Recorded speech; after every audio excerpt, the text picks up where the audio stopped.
और डायग्राम में करंट का डायरेक्शन ऐसे बताओ, इधर से अवे, इधर टूवर्ड्स बी।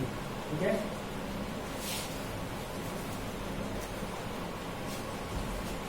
सो स्टार्ट करते हैं। To find internal resistance of cell using potentiometer, initially close this की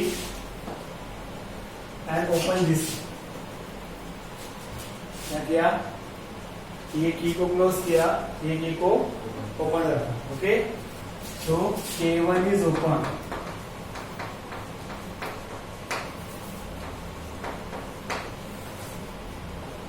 अगर K1 ओपन है तो ये डायग्राम में नहीं आएगा, है ना। अगर ये की नहीं है, ओपन है, मतलब ये ब्रेक है, तो इसका होने से नहीं होने से कुछ फर्क नहीं होगा।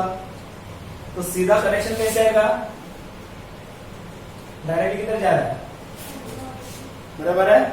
और मैं क्या करूंगा, उस वक्त फिर से सेम, हाँ सेम, ए पे टच करना है, बी पे टच करना है, अपोजिट डिफ्लेक्शन ऑब्टेन करना है। उससे क्या होगा, इंश्योर हो जाएगा कि आपका जीरो इस इन बिटवीन किधर तो मिलेगा। अगर नहीं मिला अपोजिट डिफ्लेक्शन तो क्या एडजस्ट करना है, ये वोल्टेज एडजस्ट करना है। ये याद रखो, ये सबके लिए सेम बेस है। ठीक है, तो अभी मैं क्या कर रहा हूँ, इसमें से इसमें रेजिस्टेंस कुछ भी निकालो, फर्क नहीं होगा क्योंकि ये ओपन है। तो अभी इस केस में जॉकी को अलग अलग पॉइंट पे क्या करो, टैप करो। एक पॉइंट पे क्या होगा, आपका डिफ्लेक्शन जीरो मिलेगा, वो आपका बैलेंस पॉइंट या नल पॉइंट, राइट। तो उस वक्त जो बैलेंसिंग लाइन मिल रहा है वो L1 किसको प्रोपोर्शनल रहेगा, E1 को। क्यों, क्योंकि E1 से इस केस में करंट ड्रॉ नहीं हो रहा है, क्योंकि ये नहीं है। आप बोलो से इसमें ये तो उसका इंटरनल रेजिस्टेंस है, इस पार्ट से बाहर कुछ नहीं निकल रहा है करंट, समझा। तो जो बैलेंसिंग लाइन मिल रहा है कौन, L1, वो किसको प्रोपोर्शनल रहेगा, ऋतुजा, E1 को, बराबर है। तो E1 इज इक्वल टू क्या आएगा, K इंटू L1, राइट। ये इक्वेशन समझो बात, बराबर है। नेक्स्ट स्टेप, ये की को क्लोज करो।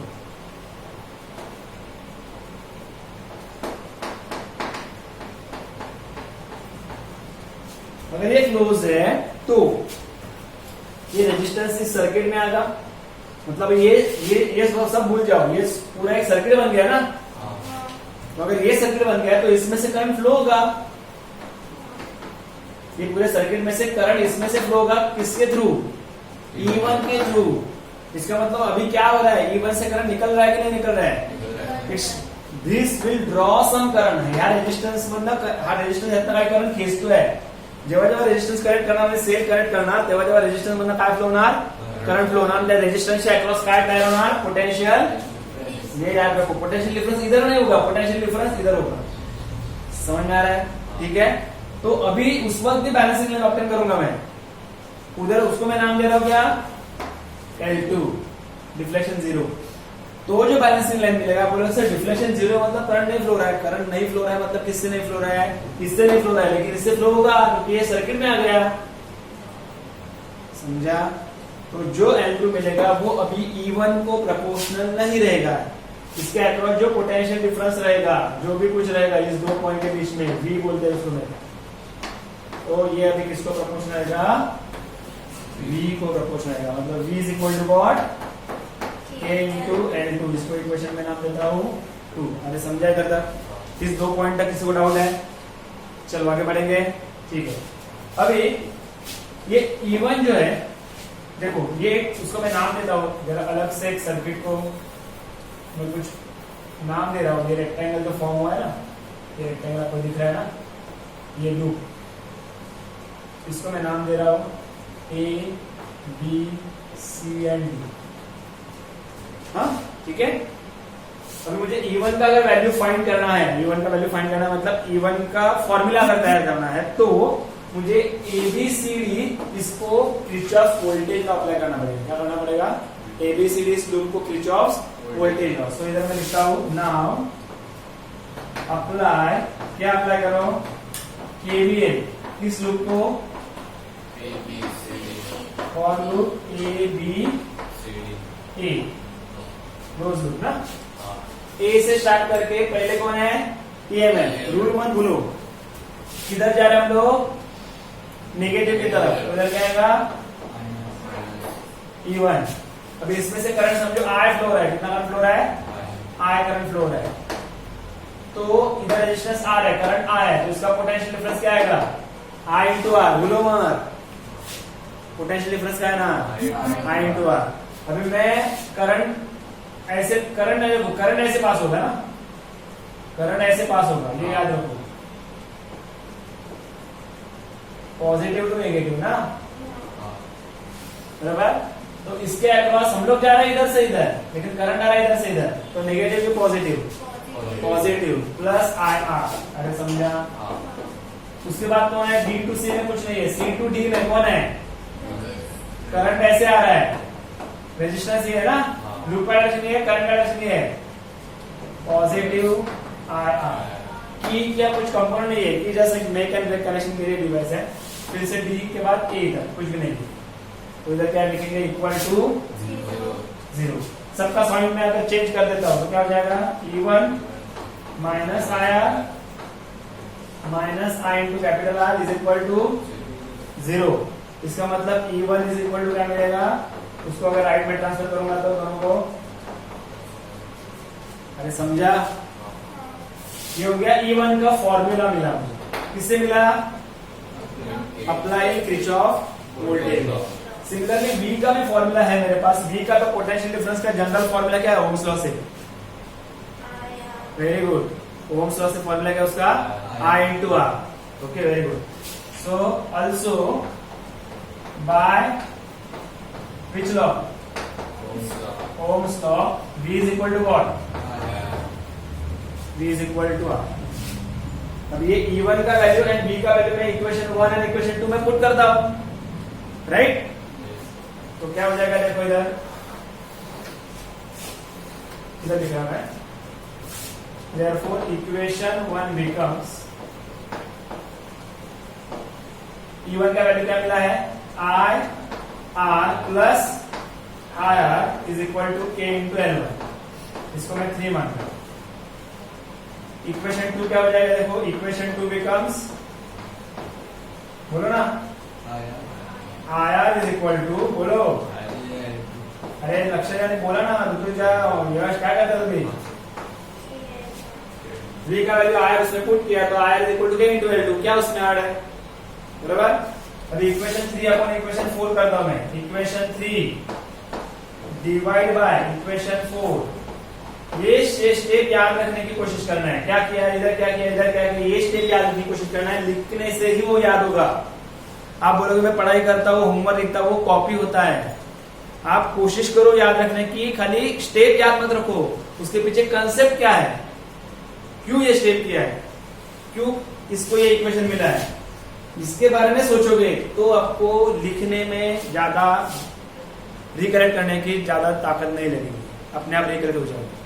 स्टडी करते समय ये चीजें याद रखो, और वो चीज याद रखने के लिए जब हम लोग सिखाते इधर, उसके बाद तुरंत घर जाके पढ़ना इंपॉर्टेंट है, तब आपको इसके पीछे का एक एक रीजन याद रहेगा। आप ऐसे सोचोगे कि एग्जाम के बाद करूंगा तो नहीं होगा, होमवर्क करते समय कॉपी करूंगा तो नहीं याद रहेगा, उसका कुछ भी फायदा नहीं होगा।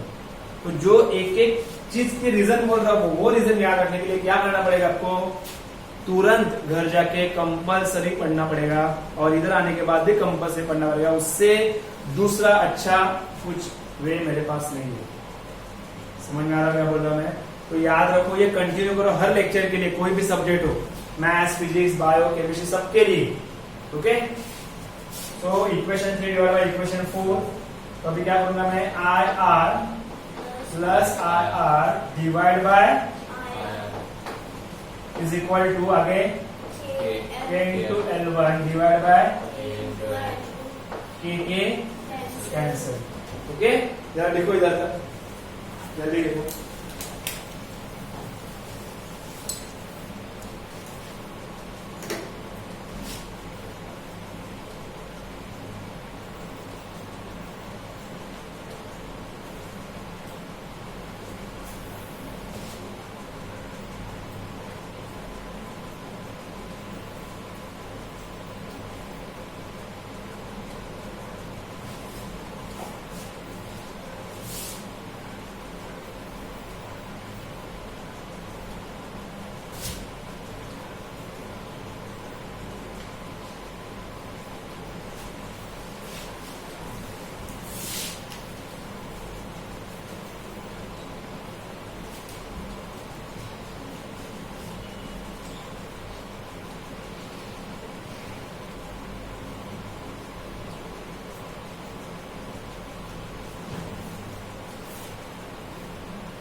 नेक्स्ट स्टेप में इधर बता रहा हूं,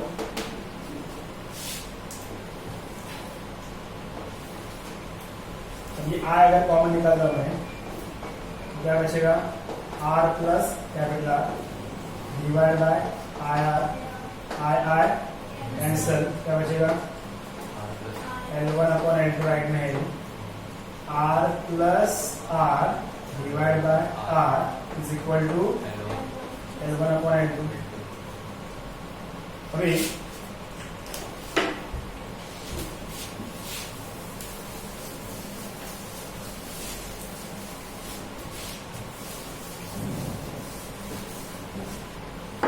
लिखता हूं मैं पूरा, I into R plus R is equal to R R is equal to L1 upon L2। Lakshya दिया प्लीज, रिक्वेस्ट है। ओके ओके, सो ये आर और ये R cancel, are plus R divide by R is equal to what? L1 upon L2। ठीक है, अब ये are plus, देखो मैं क्या कर रहा हूं, डिवाइड बाय आर। अब मुझे बताओ समझ में आ गया कि नहीं? ये क्या है, क्या क्या पता है? आर जो थे ना, आर डिवाइड में आर था ना, उसको स्प्लिट किया, ये जो आर को इसके नीचे भी लिखा और इसके नीचे भी लिखा, लेकिन इसके नीचे लिखने के बाद आर अपॉन आर कितना बन गया, और इसके नीचे लिखने से आर अपॉन आर बचा। मुझे कौन चाहिए? मेरा टारगेट क्या है? स्मॉल आर टारगेट है, उसको मैं सेपरेट करके अकेला रखने की कोशिश करता हूँ। जो टारगेट है उसको अकेले रखना है ना, बाकी उधर राइट में ट्रांसफर करना है, यही हमारा है।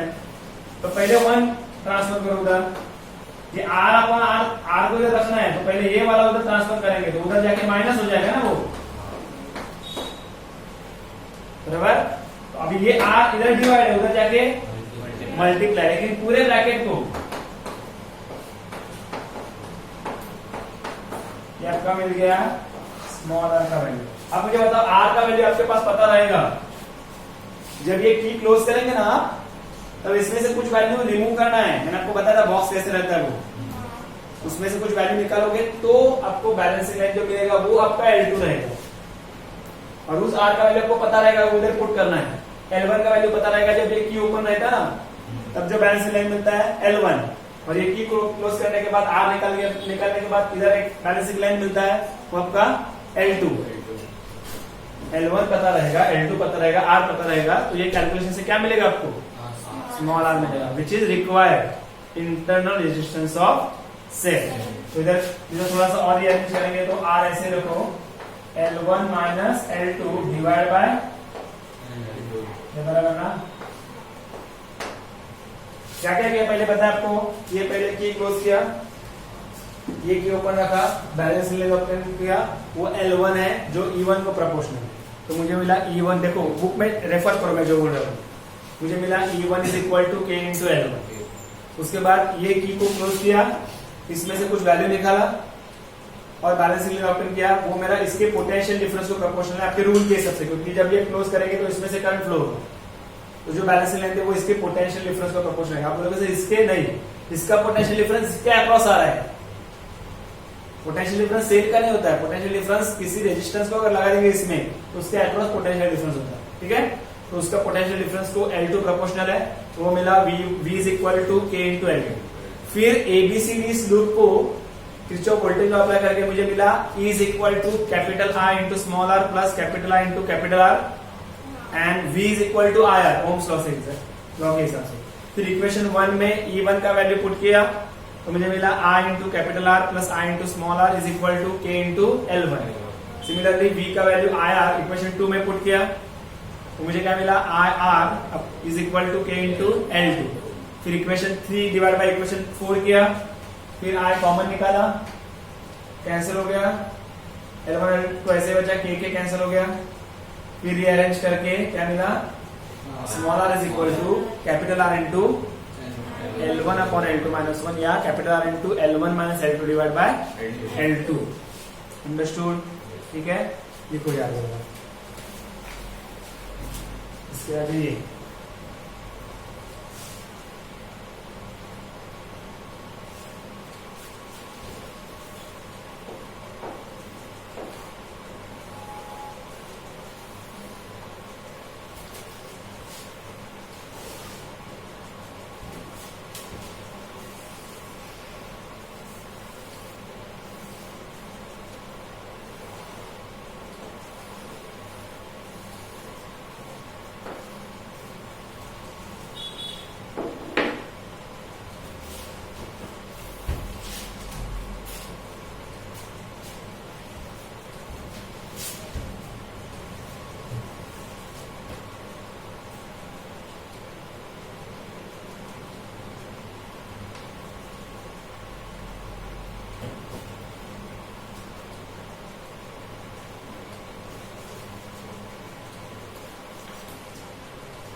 थोड़ा सा रिवाइज करते हैं। हम लोगों ने इस चैप्टर में जो चालू किया था विस्टोन नेटवर्क, सॉरी पहले आपने किरचॉफ करंट लॉ सीखा, फिर किरचॉफ वोल्टेज लॉ सीखा। किरचॉफ करंट लॉ क्या बोलता है, summation of current at any junction is equal to 0। Kirchhoff voltage law क्या बोलता है, summation of EMF plus summation of potential differences across any loop close loop is equal to 0। फिर Wheatstone network देखा, उसमें IJ अगर 0 रहेगा तो जो 4 रेजिस्टेंस है उसमें दो रेजिस्टेंस का रेशियो, लेफ्ट में 2 रेजिस्टेंस एंड राइट में 2 रेजिस्टेंस उनका रेशियो, या फिर अपर 2 रेजिस्टेंस एंड लोअर 2 रेजिस्टेंस उनका रेशियो, कोई भी 2 रेजिस्टेंस का रेशियो वो क्या रहेगा, सेम रहेगा। उसके बाद मीटर ब्रिज में उसको एप्लीकेशन अप्लाई किया तो x का वैल्यू, अननोन रेजिस्टेंस का वैल्यू मिला x is equal to r into LX upon LR। इसको मैं ऐसे भी लिख सकता हूँ R into LX upon 100 minus LX, क्योंकि LR मतलब क्या होता है 100 माइनस LX, क्योंकि 1 मीटर का लेंथ है मतलब 100 सेंटीमीटर का। अंडरस्टूड। उसके बाद केल्विन मेथड यूज किया, उससे फॉर्मूला मिला J is equal to same R into LX की जगह LG अपॉन LR, या फिर R into LX upon 100 minus LG। Okay, then हम लोगों ने देखा sources of error. Sources of error में वायर यूनिफॉर्म नहीं होगा तो एरर आ सकता है, ठीक है। अगर आप मिडल में, अगर आपका एंड में कॉन्टैक्ट रेजिस्टेंस है दोनों इधर, मतलब मेटल स्ट्रिप एंड वायर जिधर कनेक्ट होता है A एंड C पॉइंट पे, उधर कॉन्टैक्ट रेजिस्टेंस है और उधर आपका वैल्यू आ गया बैलेंसिंग लेंथ का, तो वो भी एरर इंट्रोड्यूस कर सकता है डायग्राम अपने फॉर्मूले में।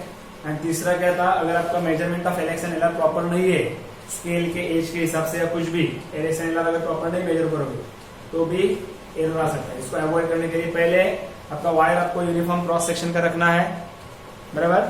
उसके बाद X को लेफ्ट में रख के R को राइट में रख के एक रीडिंग आएगा, फिर दोनों को इंटरचेंज करेंगे, X को राइट में R को लेफ्ट में रख के दूसरा रीडिंग आएगा, दोनों रीडिंग का मीन लेना है। ये एक तरीका है उसको मिनिमाइज करने का। और एक तरीका जो आपका बैलेंसिंग लेंथ मिलेगा, मतलब नल पॉइंट, वो आपको मिडल 1/3 ऑफ द वायर मतलब 34 सेंटीमीटर टू 66 सेंटीमीटर में ऑब्टेन करना है, तो आपके कॉन्टैक्ट रेजिस्टेंस के जो एरर है वो कम हो सकते हैं। ये सब मिनिमाइजेशन ऑफ एरर देखा। फिर पोटेंशियोमीटर का principle V is proportional to L, so proportionally replace by the constant K which is known as a potential gradient. Then potentiometer का मेन यूज होता है to find the EMF and to find the potential difference. लेकिन उससे और भी use है to compare the EMF. Compare the EMF में हम लोगों ने दो मेथड सीखा। पहला मेथड सीखा इंडिविजुअल मेथड, उससे फॉर्मूला मिला मुझे E1/A2 is equal to L1/L2, और दूसरा मेथड था E1/A2 का ही सम एंड डिफरेंस मेथड, उससे फॉर्मूला क्या मिला E1/A2 is equal to L1 plus L2 divide by L1 minus L2 मिला कि नहीं मिला? ओके। फिर हम लोगों ने फाइंड किया internal resistance of cell using potentiometer only. उसका फॉर्मूला मिला R is equal to capital R into L1 minus L2 divide by L2। इधर तक हमने सीखा है। नेक्स्ट लेक्चर में हम लोग सीखेंगे पोटेंशियोमीटर एंड वोल्टमीटर में कंपैरिजन, एडवांटेज डिसएडवांटेज। गैल्वेनोमीटर क्या होता है, गैल्वेनोमीटर को एमीटर में कैसे कन्वर्ट करना है, गैल्वेनोमीटर को वोल्टमीटर में कैसे कन्वर्ट करना है, एंड वोल्टमीटर एंड एमीटर का डिफरेंस। इधर आपका चैप्टर एंड हो जाएगा। ओके, समझ में आ रहा है क्या बोल रहा हूं मैं? वो नेक्स्ट लेक्चर में सीखेंगे। आज के लिए होमवर्क जो मैंने डेरिवेशन के फॉर्म में डायग्राम में दिया है वो कल लिख के लाना है। लेकिन फिर से मैं रिक्वेस्ट कर रहा हूं, लिखने को जो मैं आपको बोलता हूं तो मेरा एक्सपेक्टेशन क्या है समझ लो। आपको वो मैंने जो छोटा छोटा चीज बताया है इंपॉर्टेंट कंसेप्ट, वो थोड़ा रिकलेक्ट होने के लिए मैं लिखने को बोलता हूं। तो कॉपी मत करो, खाली सोचो, बिना देखे लिखने के ट्राई करो। नहीं आ रहा है तो लिख के देखो, समझा? ये होमवर्क है। ओके, चलो मैं स्टॉप करूं लेक्चर अभी।